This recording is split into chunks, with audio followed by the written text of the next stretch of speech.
What's going on, everyone? Welcome back to the Shed Grooming Studios YouTube channel. Today we're going to be doing a mid-skin fade with a slick back on top on my buddy Khaled over here.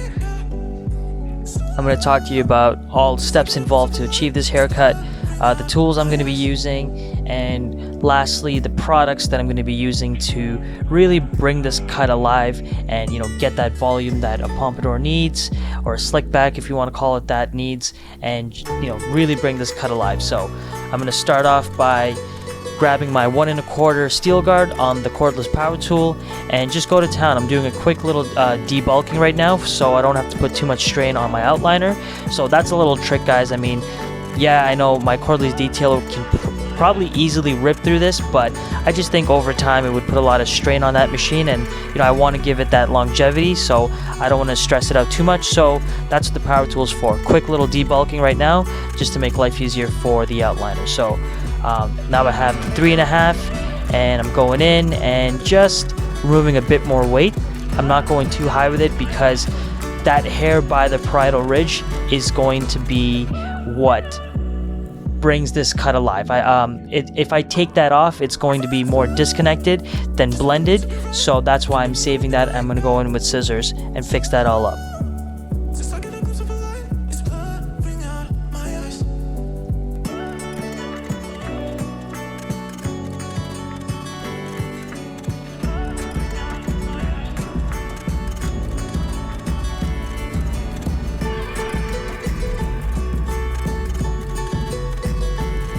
Now I've got the cordless magic clip and my number 1 guard, and I'm just going in and breaking up that line that was in between the 1 1/4 and 3.5, and just breaking up that line. They're just softening it up. This is going to be like the meat of my fade, so that's right in the middle of his head. I kind of decided to go with the middle of the fade as opposed to starting at the very bottom. Honestly, guys, I've been doing this a long time and I feel like I just like to change it up and try different methods every now and again. So I do like to change it up, but I feel like that's what keeps things interesting, just trying new methods and always having your foundation, a strong foundation, having a good system, and then you can always build off that, right? You have to know the rules before you can break them. So got the 1 1/2 guard on right now and just moving up that fade, and again just working the middle of that fade, which is the bulk of it, and just setting myself up for when I go in with my outliner and drop that skin line.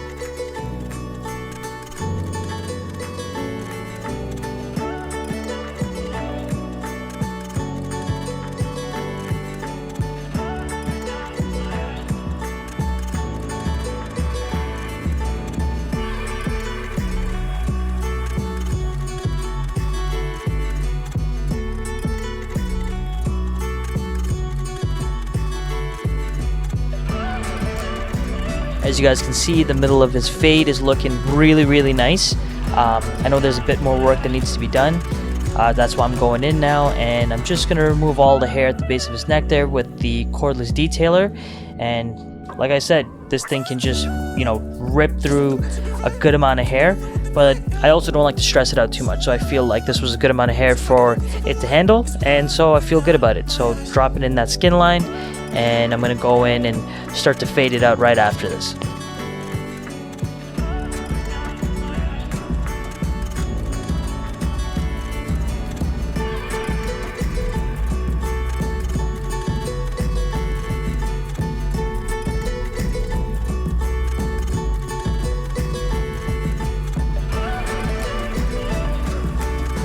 I don't know if I mentioned this in some of my past videos, and in case I haven't, I'm a big believer in clean guidelines leads to really clean fades. I can't stress that enough.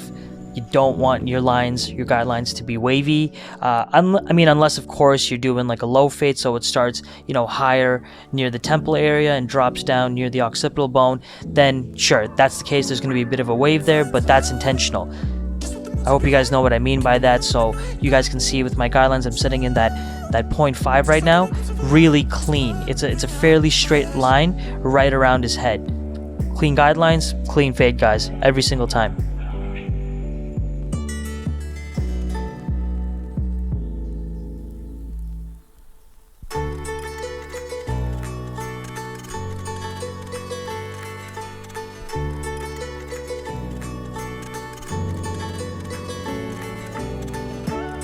Going in with the half guard now and just working right on top of that 0.5 guideline that I made.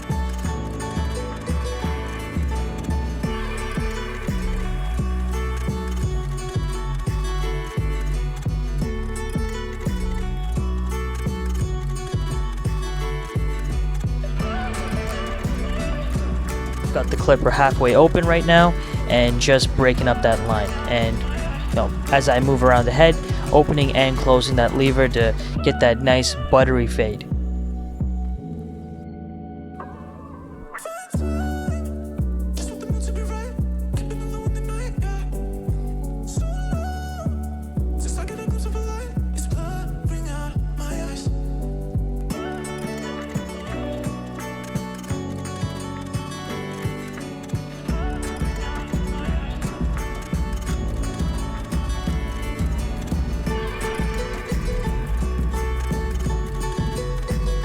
I think it's really important to know how much pressure to use when you're fading. Because this video is on a time lapse, it probably looks like I'm pressing a lot harder than I actually am. I'm very light with my blending. I feel like there are times where you need to press. I usually save that for lower on the fade. As I travel up the fade, I start to get real light with it, guys. I feel like speed really plays a factor in this as well, and getting a nice crisp blend, a real smooth transition. So speed and the right amount of pressure, guys. So just continue to practice that.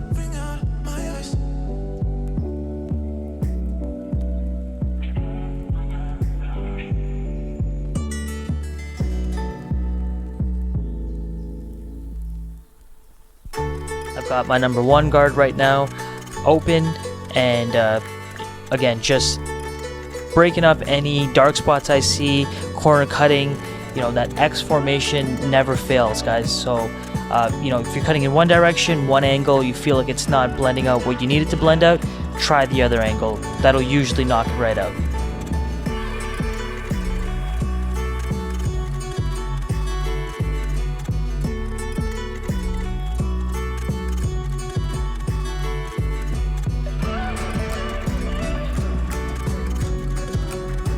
I'm not sure if anyone even noticed, but ever since we started this YouTube channel, I've been trying to be really consistent with posting a video every week, and last week was the first week so far that I didn't post a video. And it's not that I didn't try to, I actually had a pretty awesome kids cut recorded, but for whatever reason I wasn't able to upload the videos, so that video was kind of a bust.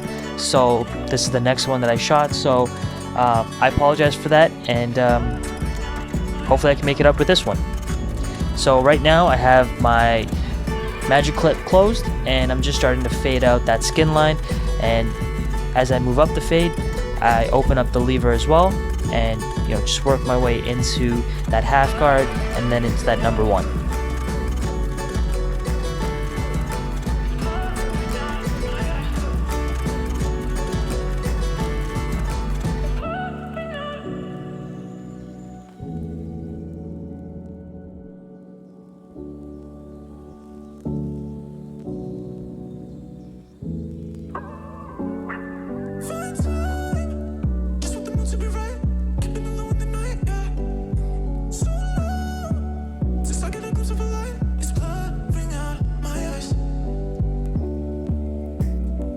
Now the trick here, guys, is to work in really small sections. Basically, as I move up the head, I'm working in millimeter sections, really small ones. That's going to be the key in not raising this fade too high and not erasing that nice middle ground I had set right out the gate when I started this fade. You don't want to get rid of that middle transition, otherwise it's just going to end up being a super high fade and there will be little to no gradient. So just be really careful as you're blending. You don't want to take the 0 super high up and get rid of all of that middle ground.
As you guys can see, the bulk of Khaled's fade is now completed.